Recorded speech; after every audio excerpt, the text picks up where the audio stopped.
Welcome to this New Year's edition of Kingdom Conversations. Mitch Holthus with you, voice of the Chiefs, along with senior team reporter Matt McMullen. All right, let's try this again. Once again, the Chiefs have a chance to win the AFC West for an 8th consecutive time. They can do it if they beat the Bengals this Sunday. Yeah, an old foe in the Cincinnati Bengals, and a team that I respect quite a bit at this point, considering how their season has gone. They lost Joe Burrow way back in Week 11. Looks like their year might be over, right? But these guys have fought. They've won 3 of their last 5 games with Jake Browning at quarterback, and they are still in the thick of the playoff hunt. Let's talk about Jake Browning. No less than 23 transactions from 2019 to 2023 with only 2 teams. Minnesota and Cincinnati. This was the guy that would be put up to active roster, whoop, down to the practice squad, cut, re-sign, cut. Minnesota caught him 3 times and re-signed him back. And then he finally gets a chance to play this year. And he's 3-2 as a starting quarterback. Listen to these completion percentages. 73%, 87% against Jacksonville, 75%, 69%. The best in the first 4 starts in the league since 1950.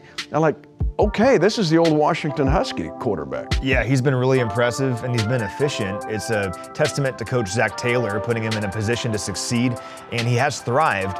Now, if you look at what they've done and where they've been successful, it's a lot of the quick passes and screens. So this year, in his games as a starter, the last 5 games, he has one of the lowest average depths of target of any quarterback in the NFL, at just 6.2 yards per target. Now, that's not a knock, that's not a bad thing, but that's just kind of what they've been doing, is getting the ball in their playmakers' hands as quickly as possible. He has 41 passes behind the line of scrimmage as the starter, second most of any quarterback in the NFL, and 24% of his passes have been behind the line of scrimmage, and getting the ball in Joe Mixon's hands. Joe Mixon, of course, their running back, who's been very good for several years now, he's been targeted 13 times behind the line of scrimmage since Browning took over. And he has 133 yards after the catch on those, averaging 12 yards after the catch. And rookie Chase Brown also factors in to this. Didn't play a whole lot before Browning became the starter, but ever since Browning became the starter, he has 7 receptions behind the line of scrimmage for 131 yards of yak,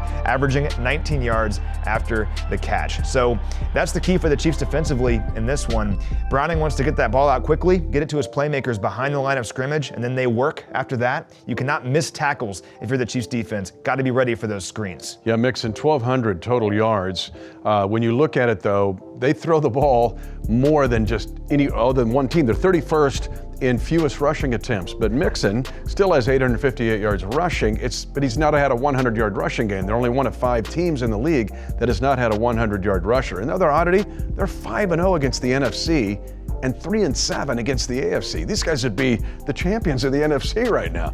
But you talk about Mixon. T. Higgins maybe had the play of the year 2 weeks ago, and that's crazy swing around to get a touchdown to get the Bengals that victory, but there's still enough talent on this team. Jamar Chase has the shoulder sprain, but T. Higgins is a star. One of the best players in the NFL. We saw what he did against us in the AFC Championship game last year with the over-the-shoulder touchdown grab. Just a really, really good player.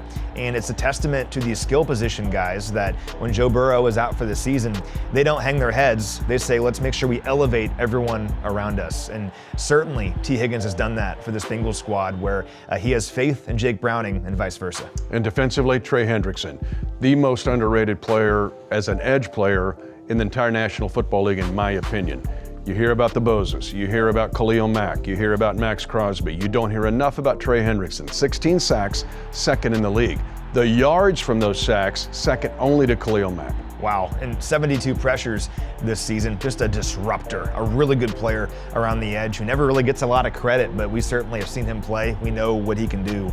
This defense, in a lot of ways, isn't quite what it's been in recent years, though. I mean, it's the number 21 scoring defense in the NFL, the number 28 third down defense, number 28 passing defense. But one area they've been very successful is red zone takeaways. They have 7 red zone takeaways this year. If you're the Chiefs offensively, you cannot turn the ball over in the red zone. You got to finish red zone drives with touchdowns. Going to take a supreme effort, but let's do this again. A do-over for the Chiefs to try to win the AFC West for an 8th consecutive season.